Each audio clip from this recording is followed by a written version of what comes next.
Ambition without intelligence is like a bird without wings. Salvador Dali said that and he was as mad as a box of steroid-fueled frogs, but he's got a point. A video game with ambition is great to see, pushing the boundaries and attempting to raise the state of the industry for the good of gamers and developers alike. However, there have been many games which flew too close to the sun of ambition, fueled by promises and Kickstarter dosh, only to end up, like that wingless bird, a hot mess. With this in mind, I'm Jules for WhatCulture.com, and here are 10 ridiculously ambitious video games that failed horribly. Number 10. Beyond Two Souls.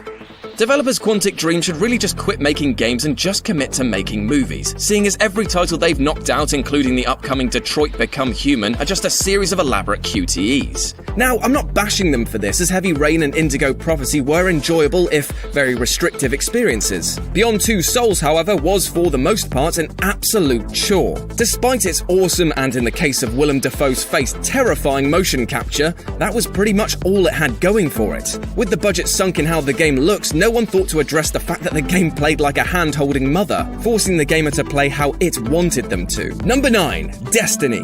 Do you remember when there was a time where every bus stop, billboard was plastered with a Destiny advert? Bungie's plan was to release a multiplayer first-person shooter that combined the tight as choir boy scrotum's combat from Halo with the sustainability of an MMO. While most agree that Destiny isn't a bad game, it was certainly overhyped for what was delivered. Many players reported that they'd gotten bored or run out of content within weeks of release, thanks to missions that felt repetitive and relied too much on backtracking previous areas. And nothing makes the infinite expanse of space feel small than having to stomp under-leveled pawns in the opening areas again and again. Number 8. Duke Nukem Forever. Look, Duke was once one of the legendary icons of the gaming industry. Hair that you could set your watch to, and insistence on wearing sunglasses indoors, he was a rad douche who sold more games than he'd had sexual health scares. Duke Nukem Forever, though, was a blight on his career from which he's not since recovered. It was meant to be the next big step for the one-line wonder, complete with more explosions and venereal violence than ever before. However, it was a development which was plagued by delays, rewrites and graphical overhauls, which meant that what was delivered held about as much relevance to promises made as an Auto Trader advert for a Ford estate which turns out to be a bloke trying to shift a dead dog.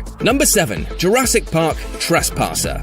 Often hailed as both the worst and most ambitious game of 1998, what a title, Trespasser was a highly anticipated game that offered a number of pioneering features. With innovations such as regenerating health, a HUD-less display and a physics-based engine, Trespasser could never be accused of playing it safe. Sadly, it was just a little bit too ahead for its time to live up to its ridiculously advanced vision. Many gamers complained that the game wouldn't even run on their computers properly, while reviewers derided the game for being buggy and overly difficult thanks to clunky controls. Trespasser has since gained something of a cult following thanks to its innovations, but it was a downright failure on release. Number 6. Advent Rising. Advent Rising was supposed to be an epic space opera game for the Xbox generation. A clear inspiration for the Mass Effect series, the devs behind Advent Rising wanted to be at the head of a cinematic revolution in gaming. Although the game's ambition was admirable, including a script and story written by Ender's Game author Orson Scott Card, the technical execution was subpar. Many of the cutscenes would awkwardly bug out, and the AI consisted of little more than moving target practice with the life preservation skills of a man sexually aroused by dirty hypodermic needles. Advent Rising was still an enjoyable game on some level, but the poor technical aspects held it back from greatness.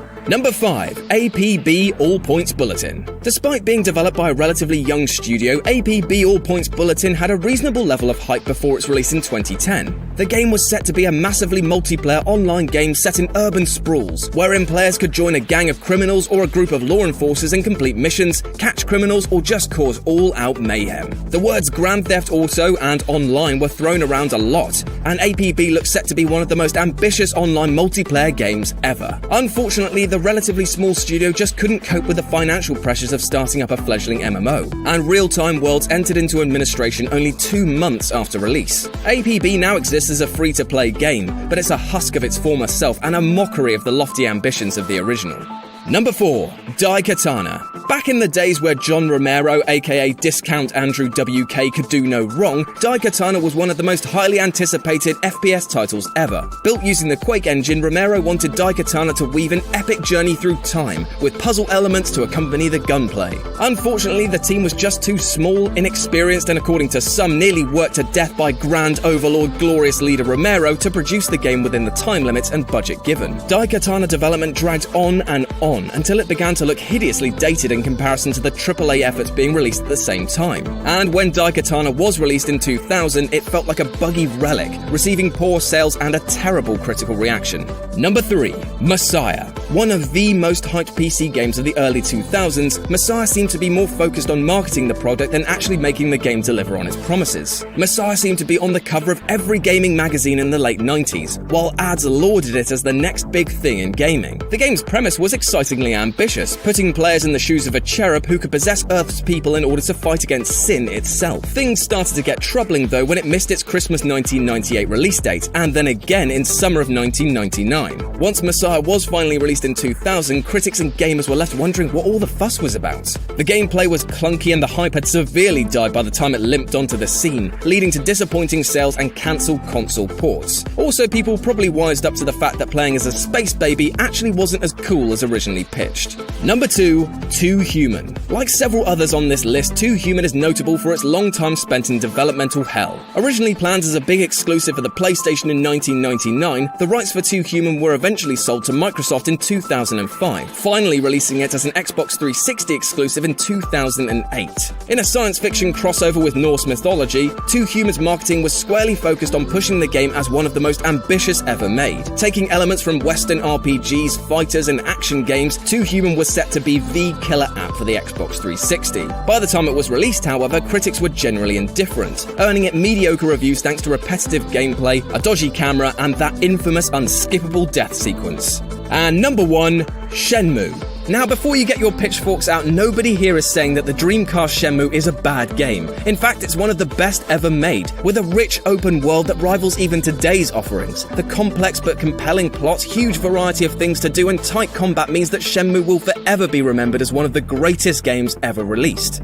Unfortunately though, while Shenmue was a huge critical success, the scope of its ambition meant that it was technically a commercial failure. The budget was reported as being as high as $70 million, far higher than any title before it, which meant that every single Dreamcast owner would have to purchase Shenmue twice before Sega would see a profit. In other words, Shenmue was so ambitious that the budget required to fulfill that ambition made it literally impossible to be a commercial success. Next up, we are straight back to Shadow Picard for another scene in which it's incredibly important to me that nothing bad ever happens to Lara's YouTube. The unexpected frontier. These are the videos of WhatCulture.com. Its continuing mission to list strange new facts, seek out news and offbeat discoveries, to boldly go where no WhatCulture channel has gone before.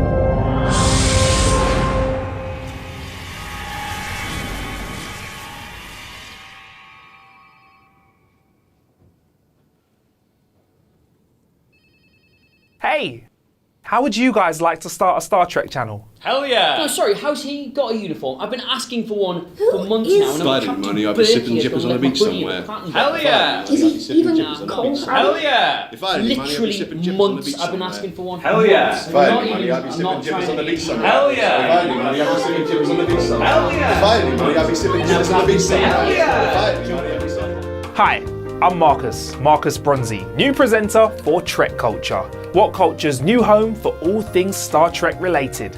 Now, we've already got a bunch of great content like Adam Cleary's ups and downs for every new episode of Picard, and we'll of course have all of the lists and rankings that you know and love us for. I've been Captain Marcus Bronzy. Until next time, Kapla!